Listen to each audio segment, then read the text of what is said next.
ప్రధాని మోదీ అధ్యక్షతన జరిగిన కేంద్ర కేబినెట్ సమావేశం ముగిసింది. ఆపరేషన్ సింధూర్, భారత త్రివిధ దళాల ధైర్య సాహసాలకు కేంద్ర కేబినెట్ శుభాకాంక్షలు తెలిపారు. తదుపరి పాకిస్తాన్తో ఎలా వ్యవహరించాల్సిన అంశంపై కూడా చర్చించారు. మరోవైపు ఈ సమావేశంలో ఎన్డీఏ భాగస్వామ్య పక్షాలను ఢిల్లీకి పిలవాలని నిర్ణయం తీసుకున్నారు. పాకిస్తాన్లో న్యూక్లియర్ లీకేజీకి సంబంధించి కేబినెట్లో చర్చించారు.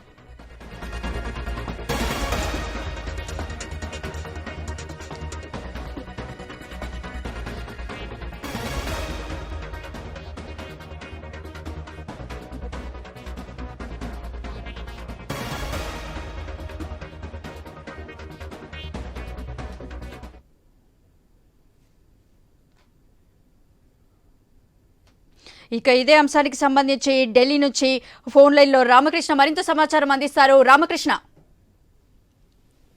కేంద్ర కేబినెట్ సమావేశం జరిగింది. కేంద్ర కేబినెట్ సమావేశంలో కీలకమైన అంశాలపై చర్చించారు. ముఖ్యంగా భారతదేశం పాకిస్తాన్ తో యుద్ధం చేసిన తర్వాత అక్కడ పరిస్థితులు, మరి అక్కడ మెయిన్ గా అక్కడ న్యూక్లియర్ వెపన్స్ కూడా లీకయ్యాయి అనే అంశం కూడా ఇక్కడ ప్రధానంగా చర్చకు వచ్చింది. మరి భారత్ ఎలాంటి నష్టం జరగకుండా ఎలాంటి చర్యలు తీసుకోవాలి అనే అంశం మీద కూడా ఇక్కడ చర్చించారు. దాంతో పాటు ఎన్డీఏ భాగస్వామ్య పక్షాన్ని ఈ నెల 25న ఢిల్లీకి పిలిపించి వాళ్ళకి ఇందు ఇవ్వడంతో పాటు సాధించిన విజయంపై ఈ ఒక మీటింగ్ కూడా జరగబోతుంది.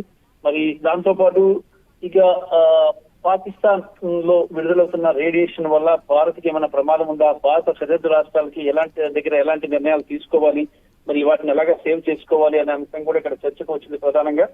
మరి వీటన్నిటి మీద కూడా ఈ రోజు కేంద్ర కేబినెట్ లో చర్చించారు. మరి దాంతో పాటు సిసిఎస్ మీటింగ్ కూడా జరిగింది. సిసిఎస్ మీటింగ్ లో ఇక్కడ ప్రధానంగా డిస్కషన్ వచ్చిన అంశం ఏంటంటే ఈ భారత్ కి ఎలాంటి ముప్పు ఉంది, ఇంటెలిజెన్స్ నిఘా వర్గాలు ఏం చెబుతున్నాయి, మరి నిఘా వర్గాలు సమాచారం మేరకు భారత్ కి ఏమైనా ముప్పు ఉంటే దాన్ని ఎలా ఎదుర్కోవాలి, పాకిస్తాన్ మళ్ళీ తన దొంగ బుద్ధి చూపిస్తే ఏం గట్టిగా బుద్ధి చెప్పాలి, ఈ అంశాలను కూడా ఇక్కడ సిసిఎస్ మీటింగ్ లోను అలాగే ఈ కేబినెట్ మీటింగ్ లో కూడా చర్చించారు. దాంతో పాటు వివిధ దళాల అధిపతులు కూడా రాష్ట్రపతి ద్రౌపది ముర్మును కలిసి తాజా పరిస్థితి వివరించారు. మరి ఎలా ఉంది పరిస్థితి, మరి అంటే బోర్డర్ స్టేట్ లో పాక్ బోర్డర్ స్టేట్ లో పరిస్థితి ఎలా ఉంది, ప్రజలు స్టేట్ గా ఉన్నారా, ఏం జరుగుతుంది, అలాగే జరిగిన నష్టాలను కూడా వివరించారు. మరి దాంతో పాటు తదుపరి చర్యలు ఏం తీసుకోబోతున్నారా అనే దానికి సంబంధించి కూడా పాకిస్తాన్ వ్యవహార శైలి ఎలా ఉంది, పాకిస్తాన్ భారత్ తో ఎలా వ్యవహరించబోతుంది, ఈ దాంతో పాటు ఇక ఇది కొద్దిసేపటి క్రితమే పాకిస్తాన్ ఆర్మీ భారత్కి చెందిన బిఎస్ఎఫ్ జవాన్ కూడా విడుదల చేయడం జరిగింది. మరి ఎన్ని అంశాలు కూడా చర్చకు వచ్చాయి. మరి చర్చకు వచ్చిన తర్వాత పాకిస్తాన్ గాని ఈ మళ్ళీ ఎలాంటి ఈ దుందుడుకు చర్యకు పాల్పడితే గట్టిగా జవాబు చెప్పాలి. అలాగే ఉగ్రవాదం గాని పాల్పడినా, ఎక్కడైనా భారతదేశంలో ఉగ్రవాదులు కానీ దాడి చేసినా దాన్ని యుద్ధంగానే ప్రకటించి ఆ సంబంధిత దేశం మీద జాలి కూడా చూపకుండా యుద్ధం చేయాల్సి వస్తుందని కూడా ఇక్కడ అధికారులు హెచ్చరించడం జరిగింది. Thank you Ramakrishna. ఇప్పుడు షార్ట్ బ్రేక్ తీసుకుందాం. బ్రేక్ తర్వాత మరిన్ని డీటెయిల్స్ చూద్దాం.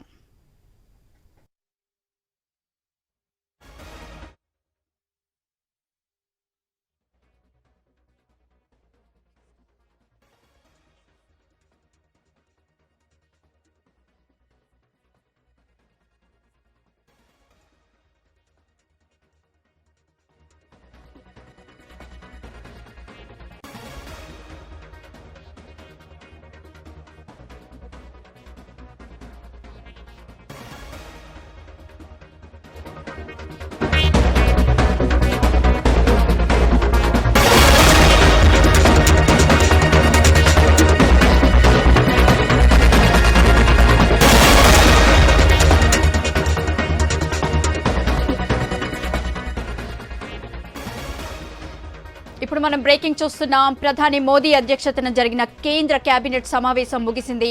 ఆపరేషన్ సింధూర్, భారత త్రివిధ దళాల ధైర్య సాహసాలకు కేంద్ర కేబినెట్ శుభాకాంక్షలు తెలిపారు.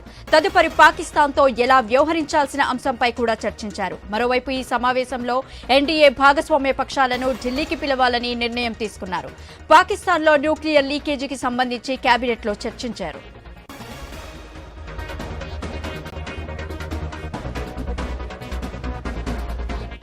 ఇక దీనికి సంబంధించి పూర్తి సమాచారం మా స్పెషల్ కరెస్పాండెంట్ సునీల్ లైవ్ లో అందిస్తారు. సునీల్, చెప్పండి.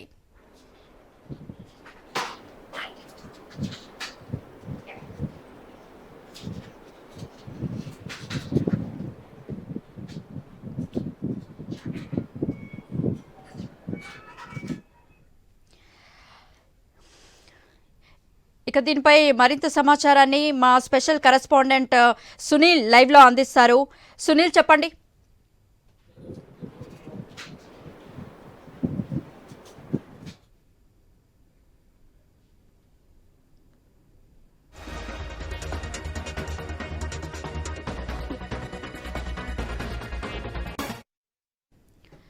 ఇక ప్రధాని మోదీ అధ్యక్షతన జరిగిన కేంద్ర కేబినెట్ సమావేశం ముగిసింది. ఆపరేషన్ సింధూర్ భారత త్రివిధ దళాల ధైర్య సాహసాలకు కేంద్ర కేబినెట్ శుభాకాంక్షలు తెలిపారు. తదుపరి పాకిస్తాన్తో ఎలా వ్యవహరించాల్సిన అంశంపై కూడా చర్చించారు. మరోవైపు ఈ సమావేశంలో ఎన్డీఏ భాగస్వామ్య పక్షాలను ఢిల్లీకి పిలవాలని నిర్ణయం తీసుకున్నారు. పాకిస్తాన్లో న్యూక్లియర్ లీకేజీకి సంబంధించి కేబినెట్లో చర్చించారు.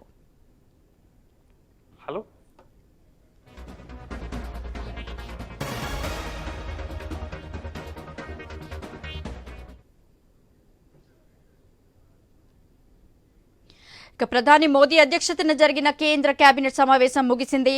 ఇక దీనిపై మరింత సమాచారం మా స్పెషల్ కరెస్పాండెంట్ సునీల్ లైవ్ లో అందిస్తారు. సునీల్, కేంద్ర కేబినెట్ సమావేశం ముగిసింది. ప్రధాని అధ్యక్షతన దాదాపుగా గంట పైగా సమావేశం జరిగింది. ఈ సమావేశంలో ఆపరేషన్ సింధూర్ ఎలా సక్సెస్ అయింది అన్న అంశాలకు సంబంధించి డిఫెన్స్ మినిస్టర్ రాజ్నాథ్ సింగ్ కేబినెట్లో వివరించారు.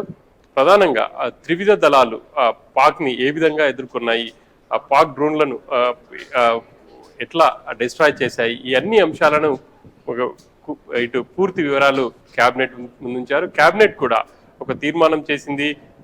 మోడీని అభినందిస్తూ తీర్మానం చేసినట్టు తెలుస్తుంది.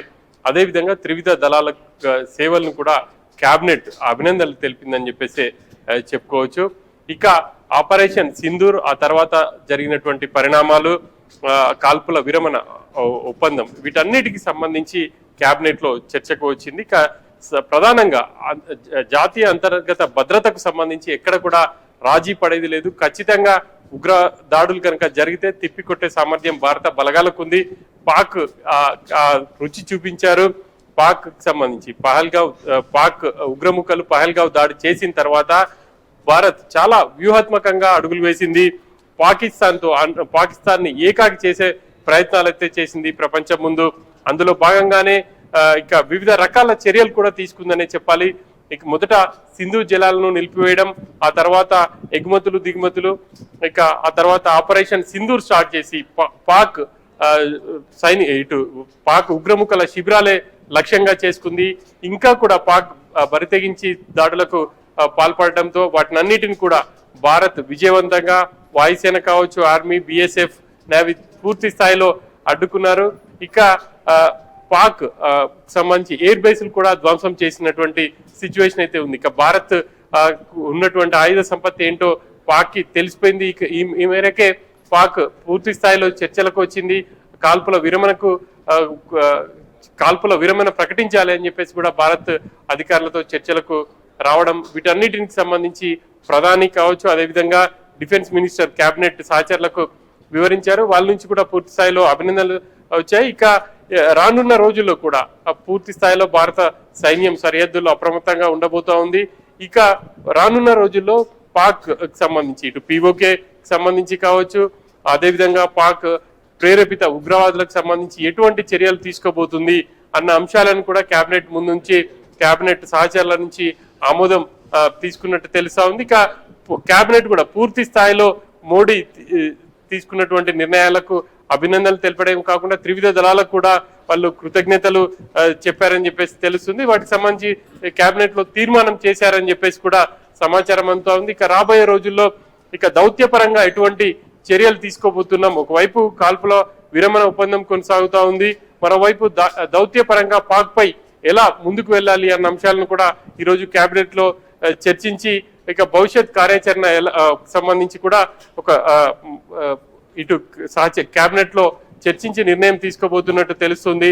ఇక ఆ తర్వాత ఇటు పార్లమెంట్ సమావేశాల లేకపోతే ఇటు విపక్ష నేతలతో సమావేశాలు అనేది కూడా ఈ కేబినెట్ లో చర్చించారు. దానికి సంబంధించి మరి కాసేపట్లో ఒక క్లారిటీ వచ్చే అవకాశం ఉంది. ఆపరేషన్ సింధు ఇటు కొనసాగుతుండగానే పాక్ కాల్పుల విరమణకు భారత్ ని కోరడం, భారత్ కూడా అందుకు అంగీకరించి కాల్పుల విరమణకు అంగీకరించడం, ఈ పరిణామాలన్నిటికి సంబంధించి అమెరికా మధ్యవర్తిత్వం వహించానని చెప్పేసి చెప్పుకోవడం, వాటికి సంబంధించి అయితే తీవ్ర స్థాయిలో విమర్శలు వ్యక్తమయ్యాయి. వాటిని ఎలా ఎదుర్కోవాలి, ఇక ఆపరేషన్ సింధూని కూడా ప్రజల్లోకి ఎలా తీసుకువెళ్ళాలి, ఆ భారత బలగాల పరాక్రమాన్ని ప్రజలందరికీ తెలిసే విధంగా కార్యక్రమాలు కూడా ఉండాలి అన్న అంశాలకు సంబంధించి కూడా కేబినెట్ లో చర్చించినట్టు తెలుస్తా ఉంది.